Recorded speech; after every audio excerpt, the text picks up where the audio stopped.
അപ്പോൾ 4th of മെയ്യിലേക്ക് ഉറ്റുനോക്കാൻ സമയമായിരിക്കുന്നു എന്നുള്ളതാണ് ഏറ്റവും പ്രധാനപ്പെട്ട കാര്യം. നമുക്കിനി ഈ 57 ലോക്സഭാ മണ്ഡലങ്ങൾ മാത്രമേ ബാക്കിയുള്ളൂ എന്ന് കാണുമ്പോൾ ഏതാണ്ട് ജനം വിധി എഴുതി കഴിഞ്ഞിരിക്കുന്നു രാജ്യം ആര് ഭരിക്കണം എന്നത് സംബന്ധിച്ച്. കഴിഞ്ഞ 10 വർഷം കണ്ട രാഷ്ട്രീയമായിരിക്കില്ല ഇനിയുള്ള കാലഘട്ടം എന്ന കാര്യത്തിൽ നമുക്ക് വ്യക്തതയോടുകൂടി പ്രേക്ഷകരോട് പറയാൻ കഴിയും. ചരിത്രം അതിൻ്റെ വഴി എപ്പോഴും കണ്ടെത്താറുണ്ട്. ഇന്ത്യൻ രാഷ്ട്രീയം നോർമലൈസ് ചെയ്യുന്നു. ഒരു യാഥാർത്ഥ്യ ബോധത്തോടു കൂടി ഇന്ത്യൻ രാഷ്ട്രീയം നോക്കൂ. 2009 മുതൽ 2014 വരെയുള്ള UPA 2 സർക്കാരിൻ്റെ ഒരു ഭരണ തകർച്ച, ആ കാലഘട്ടത്തിലുണ്ടായിട്ടുള്ള ഭരണ തകർച്ചയുടെ ഉൽപ്പത്തിയായിരുന്നു അതിൻ്റെ ഒരു സന്താനം എന്നുള്ള നിലയിലായിരുന്നു യഥാർത്ഥത്തിൽ നമ്മൾ നരേന്ദ്രമോദിയുടെ ഒന്നാം സർക്കാരിനെ കാണേണ്ടത്. അതായത് തികഞ്ഞ അഴിമതി, കെടുകാര്യസ്ഥത, അതിൽ നിന്ന് നരേന്ദ്രമോദി ആയാലും മതി എന്ന നിലയിൽ രാജ്യം തീരുമാനിച്ചു. പിന്നീട് 2019 കാലഘട്ടം നമുക്കറിയാവുന്നതുപോലെ ബാലക്കോട്ടും ഒക്കെ തന്നെയും വലിയ നിലയിൽ വിധി നിർണയത്തിൽ ആളുകളെ സ്വാധീനിച്ചു. പക്ഷേ ഈ പറയുന്ന 10 വർഷക്കാലം BJPയെ സംബന്ധിച്ചിടത്തോളം വലിയ അപ്രമാദിത്വം ഉണ്ടായിരുന്നു. ആ അപ്രമാദിത്വത്തിൻ്റെ ഉള്ളിൽ നിന്നുകൊണ്ട് BJP ആ നിലയിൽ വളർന്നിട്ടുണ്ട്. സാധാരണഗതിയിൽ നമ്മൾ ക്യാൻസറസ് ആയിട്ടുള്ള വളർച്ച എന്ന് പറയുമല്ലോ, സാധാരണ കോശങ്ങൾ വളരുന്നതിനേക്കാൾ വേഗതയിലാണ് ഈ ക്യാൻസറസ് ആയിട്ടുള്ള കോശങ്ങൾ വളരുക. ആ നിലയിലാണ് BJP ഈ രാജ്യത്ത് വളർന്നത്. ആർക്കും മത്സരിക്കാൻ കഴിയാത്ത വളർച്ച യഥാർത്ഥത്തിൽ BJPക്ക് ഉണ്ടായിട്ടുണ്ട്. വളരെ കുറഞ്ഞ ഇടങ്ങളിൽ മാത്രമേ BJPക്ക് ആ വളർച്ച സാധ്യമാക്കാൻ കഴിയാതെ വന്നിട്ടുള്ളൂ. പക്ഷേ രാജ്യമാകമാനം അസാധാരണവും അസ്വാഭാവികവുമായ വളർച്ച നേടാൻ ഈ 10 വർഷം കഴിഞ്ഞിട്ടുണ്ട്. പക്ഷേ അതിൽ നിന്ന് മാറി ചിന്തിക്കുന്നു ജനം എന്നുള്ളതിൻ്റെ കൃത്യമായ സൂചനകൾ നമ്മൾ ഈ പറയുന്ന 6 ഘട്ടങ്ങളിലും കണ്ടു കഴിഞ്ഞിരിക്കുന്നു. 7ാം ഘട്ടത്തിലേക്ക് പോകുമ്പോഴും അതുതന്നെയാണ് സൂചന. അതായത് ഒരു പൊളിറ്റിക്കൽ റിയാലിറ്റിയിലേക്ക് രാജ്യം വരും, ഒരു കോലേഷൻ സർക്കാരിലേക്ക് രാജ്യം എത്തും എന്നുള്ള കാര്യത്തിൽ എനിക്ക് യാതൊരു സംശയമില്ല. നോക്കൂ, ഇപ്പോൾ നമ്മൾ പ്രതികരണങ്ങളിൽ നിന്നെല്ലാം നോക്കിയാൽ BJPയും പ്രശാന്ത് കിഷോറും മാത്രമാണ് യഥാർത്ഥത്തിൽ ഇതിനകത്ത് ഒരു BJPക്ക് കേവല ഭൂരിപക്ഷം കിട്ടുന്ന അവസ്ഥയുണ്ട് എന്ന് പറയുന്നത്. യഥാർത്ഥത്തിൽ പ്രശാന്ത് കിഷോറിൽ അഭയം തേടുകയാണ് BJP. ആദ്യഘട്ടത്തിൽ പാർലമെൻറ്റിൽ പ്രധാനമന്ത്രി നരേന്ദ്രമോദിയുടെ പ്രസംഗമൊക്കെ കണ്ടില്ലേ? അതായത് മല്ലികാർജുൻ ഖാർഗെ പോലും പറയുന്നു അബ് കെ ബാർ 400 പാർ എന്ന് പറഞ്ഞിട്ടുള്ള ഒരു ആത്മവിശ്വാസത്തിൻ്റെ അങ്ങേ തലക്കലായിരുന്നു യഥാർത്ഥത്തിൽ നരേന്ദ്രമോദിയും BJPയും. അതിൽ നിന്ന് വ്യത്യസ്തമായി ഇപ്പോൾ BJPയെ സംബന്ധിച്ചിടത്തോളം പ്രശാന്ത് കിഷോർ എന്ന് പറയുന്ന ഒരു സീഫോളജിസ്റ്റിൽ അഭയം തേടി അത് സ്ഥിരീകരിക്കേണ്ട അവസ്ഥയിലേക്ക് എത്തിക്കഴിഞ്ഞിരിക്കുന്നു എന്നുള്ളതാണ്. അവിടെയാണ് ആദ്യത്തെ നെറേറ്റീവിൽ നിന്ന് എന്തുകൊണ്ട് BJP രണ്ടാമത്തെ നെറേറ്റീവിലേക്ക് വന്നു എന്നുള്ളത്.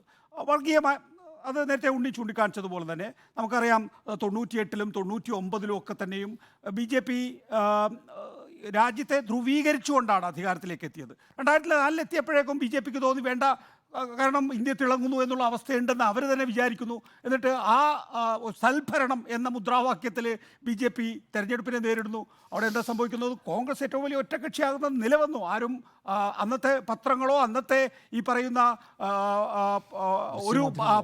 ഒരു സർവേകളും പ്രവചിക്കാത്ത വിധത്തിൽ കോൺഗ്രസ് ഏറ്റവും വലിയ ഒറ്റക്കക്ഷിയാവുന്നു എന്നുള്ളതാണ്. അപ്പോൾ അത് തിരിച്ചറിയുന്ന നരേന്ദ്രമോദി BJPയെ സംബന്ധിച്ചിടത്തോളം ധ്രുവീകരണത്തിലേക്കും ഞാൻ ദൈവപുത്രനാണ് എന്നുള്ള ആശയത്തിലേക്കും വരെ എത്തിയിരിക്കുന്നു എന്നുള്ളതാണ്. നമുക്കൊക്കെ അത്ഭുതം തോന്നുന്ന കാര്യമാണ്. ദൈവം എന്നെ അയച്ചതാണ് എന്ന് നമ്മുടെ ഒരു പ്രധാനമന്ത്രിയായിട്ടുള്ള ആൾ പറയുന്നു എന്ന് പറയുന്നത്. നമ്മൾ യേശുദേവൻ്റെ കാര്യത്തിലൊക്കെ കണ്ടിട്ടുള്ളതാണ് ഒരു ഇമ്മാക്കുലേറ്റ് കൺസെപ്റ്റ്. മേരി ഒരു വെർജിൻ മേരിയായി അറിയപ്പെടുന്നതെന്ന് വെച്ചാൽ മേരിയിലൂടെ ദൈവം ജനിച്ചതാണ് എന്നാണ്, ദൈവം സ്വന്തം പുത്രനെ ജനിപ്പിച്ചതാണെന്നുള്ളതാണ്. ഇവിടെ നരേന്ദ്രമോദി പറയുന്നതും അതാണ്. ഞാൻ എൻ്റെ അമ്മ മരിക്കുന്നത് വരെ ജൈവികമായ പ്രക്രിയയിലൂടെയാണ് ജനിച്ചത് എന്നായിരുന്നു വിശ്വസിച്ചിരുന്നത്. പക്ഷേ എനിക്കിപ്പോൾ മനസ്സിലാകുന്നു ഞാൻ ദൈവം നേരിട്ടയച്ച ആളാണ് എന്ന് നമ്മുടെ ഒരു പ്രധാനമന്ത്രി. ഒന്നുകൂടി നമ്മളൊന്ന് തലയിലൊന്ന് തട്ടി നോക്കിയേ, നമ്മുടെ ഒരു പ്രധാനമന്ത്രി ഈ കാലഘട്ടത്തിൽ തന്നെയാണ് ഇത് പറയുന്നത് എന്നുള്ളത് അത്ഭുതകരമായി തോന്നും. പിൽക്കാലത്ത് നമ്മൾ ഈ രാഷ്ട്രീയമൊക്കെ അനലൈസ് ചെയ്യുമ്പോൾ ഭ്രാന്തിൻ്റെ അവസ്ഥാന്തരം എന്ന് തന്നെ വേണമെങ്കിൽ പറയാം. നമ്മൾ മണിച്ചിത്രത്താഴിൽ തിലകൻ്റെ കഥാപാത്രം പറയുന്നില്ലേ, സൈക്കോളജിസ്റ്റിൻ്റെ പല അവസ്ഥാന്തരങ്ങൾ കണ്ടിട്ടുണ്ട്.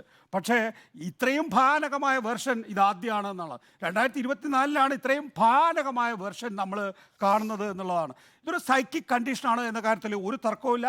10 വർഷം എല്ലാം അടക്കി പിടിച്ച് ഭരിച്ച 2 ഗുജറാത്തികൾ ഇപ്പോൾ കരുതുന്നു തങ്ങൾക്ക് ഏകാധിപത്യം മാത്രമല്ല ദൈവികമായിട്ടുള്ള കഴിവുകൾ കൂടിയുണ്ട് എന്ന്. ഞാൻ സാധാരണക്കാരനല്ല എന്ന് തോന്നുകയാണ്. മെഗ്ലോമാനിയ എന്ന് നമ്മൾ സാധാരണഗതിയിൽ പറയുന്നത് എന്താണ്? ഞാൻ പവർഫുള്ളാണ്, വളരെ പ്രധാനപ്പെട്ട ഒരാളാണ് എന്ന് തോന്നലുണ്ടാകുമ്പോഴാണ്. അതൊരു മെൻ്റൽ ഡിസോർഡറിൻ്റെ സിംറ്റമായിട്ടാണ് മെഗ്ലോമാനിയയെ വിലയിരുത്തുന്നത്.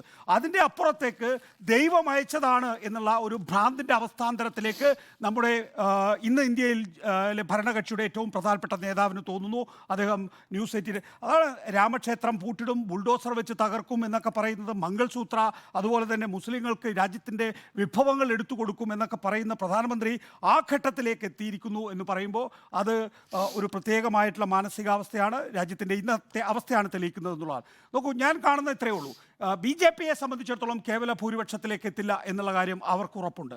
ആ ഘട്ടത്തിൽ തന്നെയാണ് RSS എന്ന് പറയുന്ന വൻമരത്തെ ഡിസ്കണക്ട് ചെയ്യാൻ, വെട്ടിവീഴ്ത്താൻ നരേന്ദ്രമോദിയുടെ നേതൃത്വത്തിലുള്ള BJP തീരുമാനിച്ചിരിക്കുന്നത്. നമ്മൾ വളരെ ചരിത്രപരമായിട്ടുള്ള കാലഘട്ടത്തിലൂടെയാണ് കടന്നു പോകുന്നത്. 1953 മുതൽ 77, 80 കാലഘട്ടത്തിലൊഴിച്ച് 2024 വരെ BJP നിയന്ത്രിക്കപ്പെട്ടിരുന്നത് RSSലൂടെയാണ്. ആ RSSനെയാണ് വെട്ടിമാറ്റിയിരിക്കുന്നത്. അതിൻ്റെ അർത്ഥം എന്ന് പറയുന്നത് BJPയുടെ ദേശീയ നേതൃത്വം മനസ്സിലാക്കിയിരിക്കുന്നു, നമുക്ക് അധികാരം തിരികെ പിടിക്കാൻ ഇനിയിപ്പോൾ കുൽസിത മാർഗങ്ങൾ അവലംബിക്കേണ്ടി വരും. കുൽസിത മാർഗങ്ങൾ അവലംബിക്കേണ്ടി വരും എന്ന് പറയുമ്പോൾ ആ ഘട്ടത്തിൽ സംഘടൻ മന്ത്രി അല്ലെങ്കിൽ സംഘടനാ ജനറൽ സെക്രട്ടറി എന്ന് പറയുന്ന പോസ്റ്റിന് നിർണായകമായ റോളുണ്ട്.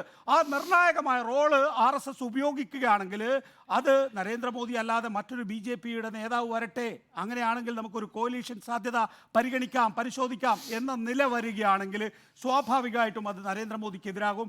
അതുകൊണ്ടാണ് ഇപ്പോൾ JP നഡ്ഡ എന്താണ്, ഹിമാചൽ പ്രദേശിൽ നിന്നുള്ളൊരു BJP നേതാവാണ്. അദ്ദേഹത്തിന് സ്വന്തമായ ഏതെങ്കിലും തരത്തിൽ ഒരു കോൺസ്റ്റിറ്റ്യുവൻസി പോലും ഇല്ലാത്ത ആളാണ്. എന്ന് വെച്ചാൽ ഒരു വോട്ട് ബാങ്ക് ഇല്ലാത്ത ഒരു മനുഷ്യനാണ്. അങ്ങനെ ഒരാൾ നരേന്ദ്രമോദിയുടെ കാലഘട്ടത്തിൽ BJPയുടെ ദേശീയ അധ്യക്ഷനാകുന്നത് അമിത്ഷായുടെയും നരേന്ദ്രമോദിയുടെയും അജണ്ടകൾ നടപ്പാക്കുന്നത്. അതുകൊണ്ട് തന്നെ അദ്ദേഹം ഇന്ത്യൻ എക്സ്പ്രസിന് കൊടുത്തിട്ടുള്ള അഭിമുഖം അമിത്ഷായുടെയും നരേന്ദ്രമോദിയുടെയും വാക്കുകളാണ്.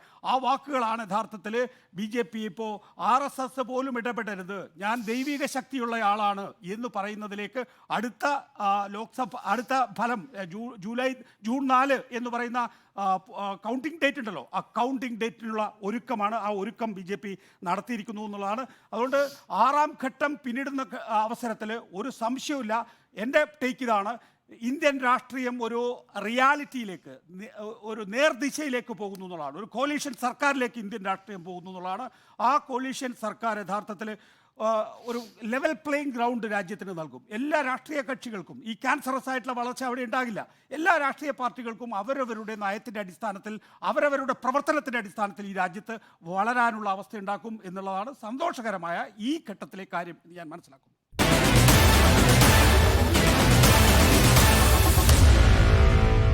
Meet the editors.